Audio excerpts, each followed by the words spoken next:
अस्सलाम वालेकुम 10th class. बेटा आप लोग कैसे हैं सब लोग? उम्मीद है कि आप लोग सब लोग खैरियत से होंगे। ठीक है, आज हम लोग चैप्टर नंबर 2 को हम लोग पहले से डिस्कस कर रहे थे, तो आज हम लोगों ने उसका लेक्चर नंबर 15 पढ़ना है। लेक्चर नंबर 15 के अंदर हम लोगों ने क्या देखना है? Osmotic adjustments in plants. First of all you should know कि व्हाट आर ऑस्मोटिक एडजस्टमेंट्स। तो वाटर प्लांट्स के अंदर वाटर का बैलेंस किस तरह से होता है, इसको हम लोग बोलते हैं ऑस्मोटिक एडजस्टमेंट्स। ठीक है, एडजस्टमेंट्स का वर्ड इस वजह से यूज़ किया गया है कि डिफरेंट इन्वायरमेंट्स के अंदर जो डिफरेंट प्लांट्स होते हैं वो किस तरह से अपनी बॉडी को रेगुलेट करते हैं। तो फर्स्ट ऑफ ऑल इस ऑस्मो रेगुलेशन को प्लांट्स के अंदर स्टडी करने के लिए, इसको समझने के लिए हमें पहले प्लांट्स का जनरल स्ट्रक्चर मालूम होना चाहिए और उसके वेरियस के पार्ट्स बॉडी के पता होने चाहिए। ठीक है, और उनका फंक्शन क्या होता है। तो अगर हम लोग प्लांट्स का स्ट्रक्चर देखें तो उसके अंदर लीव्स, रूट्स, स्टेम और कुछ इंटरनल स्ट्रक्चर जो है वो बहुत इंपॉर्टेंट रोल प्ले करते हैं। उसके अंदर लीव्स जो फोटोसिंथेसिस के अंदर काम करता है, जो रूट्स हैं वो प्लांट्स को एंकर करते हैं, स्टेम की वजह से प्लांट इरेक्ट रहता है, सीधा खड़ा रहता है। उसके अलावा कुछ इंटरनल स्ट्रक्चर्स भी हैं। तो अब ये कुछ यहाँ पे इंटरनल स्ट्रक्चर हैं जो कि ऑस्मो रेगुलेशन के अंदर बहुत इंपॉर्टेंट रोल प्ले करते हैं, जिसमें अंदर आता है रूट, अपर एपिडर्मिस, ये जो रूट की ऊपर वाली लेयर होती है। उसके बाद स्टोमेटा लीव्स के अंदर जो छोटे छोटे पोर्स होते हैं उनको बोलते हैं। उसके अलावा रूट, लोअर एपिडर्मिस। ठीक है, ये कुछ चीज़ें हैं जो कि ऑस्मो रेगुलेशन के अंदर इंपॉर्टेंट रोल प्ले करते हैं। वो किस तरह से आगे हम देखते हैं। फर्स्ट ऑफ ऑल कौन से ऐसे दो प्रोसेसेस हैं जो कि प्लांट्स के अंदर ऑस्मो रेगुलेशन में बहुत इंपॉर्टेंट रोल प्ले करते हैं। उसमें आ जाता है इवेपोरेशन और ट्रांसपायरेशन। इवेपोरेशन बेटा आपको पता है कि जो वेपर्स की फॉर्म में पानी है वो लीव से रिमूव होता है, उसको हम लोग इवेपोरेशन बोलते हैं। ट्रांसपायरेशन क्या होता है? जो कि जाइलम के अंदर, वेसल्स के अंदर जो पानी जमा हो जाता है, ठीक है, वो एरियल पार्ट्स ऑफ प्लांट्स के ज़रिए से रिमूव हो जाता है, लॉस ऑफ वाटर, उसको हम लोग ट्रांसपायरेशन बोलते हैं। तो डेफिनेटली ये दोनों भी वाटर को प्लांट्स के अंदर बैलेंस करने के लिए इंपॉर्टेंट रोल प्ले करते हैं। उसके बाद अब ऑस्मो रेगुलेशन की मोड की बेसिस पर प्लांट्स को डिफरेंट कैटेगरीज के अंदर डिवाइड किया गया। उसमें फर्स्ट ऑफ ऑल है हाइड्रोफाइट्स, फिर है ज़ीरोफाइट्स एंड देन है हेलोफाइट्स। लेट्स सी कि किस तरह से हाइड्रोफाइट्स अपनी एडॉप्टेशंस करते हैं और ये क्या होते हैं। First of all osmo regulation in hydrophytes. Hydrophytes वो प्लांट्स हैं जो कि पानी के अंदर रहते हैं, जिनका इन्वायरमेंट जो होता है वो इक्वेटिक होता है। इक्वेटिक का मतलब ये कि वो प्लांट्स जो पानी के अंदर रहते हैं। अब बेटा देखो इसके अंदर ऑस्मो रेगुलेशन कैसे होगी। अब जो चीज़ पहले ही इतने पानी के अंदर रह रही है, क्या उसको ज़्यादा पानी की ज़रूरत है? नहीं ना। ठीक है, तो उनको तो ये ज़रूरत है बल्कि कि उनके अंदर, उनके पास तो बहुत ज़्यादा अमाउंट ऑफ वाटर है, लार्ज अमाउंट ऑफ वाटर है, तो उनको ज़रूरत है पानी को अपनी बॉडी से रिमूव करने की। उसके लिए हाइड्रोफाइट्स क्या अडॉप्टेशन करते हैं? सबसे पहले ब्रॉडर लीव्स। ठीक है, उनके जो पत्ते होते हैं ना, जो पानी के अंदर प्लांट्स होते हैं, उनके पत्ते बहुत बड़े बड़े होते हैं ताकि ज़्यादा से ज़्यादा पानी जो है वो रिमूव हो सके स्टोमेटा से। जितने पत्ते ज़्यादा होंगे उतना उसका सरफेस एरिया भी तो लार्ज होगा ना। इस वजह से सेकेंड अडॉप्टेशन है लार्ज सरफेस एरिया। जितने पत्ते ज़्यादा बड़े होंगे उतना सरफेस एरिया लार्ज होगा। ठीक है, अब जितना सरफेस एरिया लार्ज होगा उसकी अपर एपिडर्मिस के ऊपर स्टोमेटा उतने ही ज़्यादा प्रेजेंट होंगे।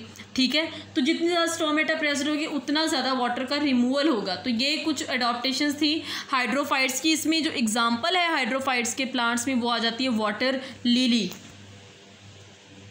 नेक्स्ट है ज़ीरोफाइट्स। बेटा ज़ीरोफाइट्स कौन से प्लांट्स होते हैं? फर्स्ट ऑफ ऑल ज़ीरोफाइट्स वो प्लांट्स होते हैं जो डेजर्ट्स में प्रेजेंट होते हैं, जो कि खुश्की पे प्रेजेंट होते हैं बहुत ज़्यादा, जिनकी हॉट इन्वायरमेंट होता है। अब क्या होता है, अब वहाँ पे तो डेजर्ट्स आपको पता है सहरा में पहले ही पानी की बहुत कमी होती है, तो वो बजाय रिमूव करने के वो पानी को स्टोर करने की कोशिश करेंगे। स्टोर करने के लिए वो क्या क्या करते हैं ये देखते हैं हम लोग।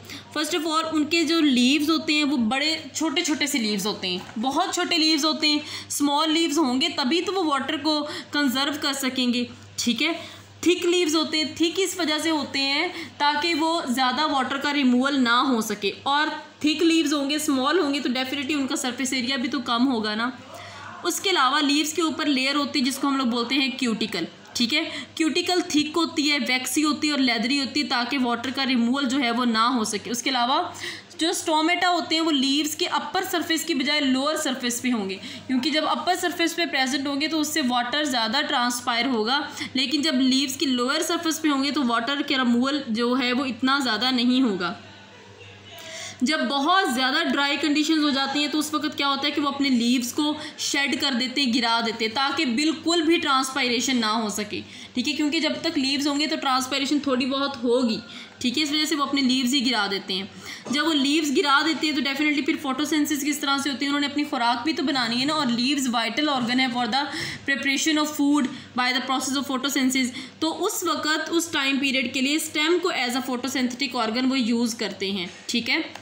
अगर रेनी सीजन्स होती है तो स्टेम जो होता है वो बहुत ज़्यादा वाटर अपने अंदर स्टोर कर लेता है, ताकि फिर जब ड्राई कंडीशंस होती हैं उसके अंदर वो उसी वाटर को यूज़ कर सके। उसके अलावा डीप रूट्स होती हैं, रूट्स बहुत फैली हुई होती है ताकि वो ज़्यादा से ज़्यादा जो सॉइल से वाटर को अपटेक कर सकें, ठीक है। अब उसके अलावा रूट्स और स्टेम के अंदर पेरेन्काइमा सेल्स प्रेजेंट होते हैं, उनका सेल्स का भी यही फंक्शन है कि वो वाटर को स्टोर करें, ठीक है। अब जब वो स्टेम और रूट्स के अंदर जो वाटर स्टोर होता है ना, उसकी वजह से वो स्टेम और लीव्स जो होते हैं ना वो जूसी बन जाते हैं, वाटरी नेचर के होते हैं, इस वजह से उनको बोलते हैं सकुलेंट ऑर्गन। सकुलेंट का यही मतलब होता है कि बड़े सॉफ्ट, नरम और जूसी वाटरी सी अपीयरेंस होती है उनकी, इस वजह से उनको सकुलेंट ऑर्गन्स बोलते हैं, क्योंकि उनके पेरेन्काइमा सेल्स के अंदर बहुत ज़्यादा वाटर की स्टोरेज होती है। इसकी एग्जांपल क्या है, cacti. Cacti are the examples of ज़ीरोफाइट्स।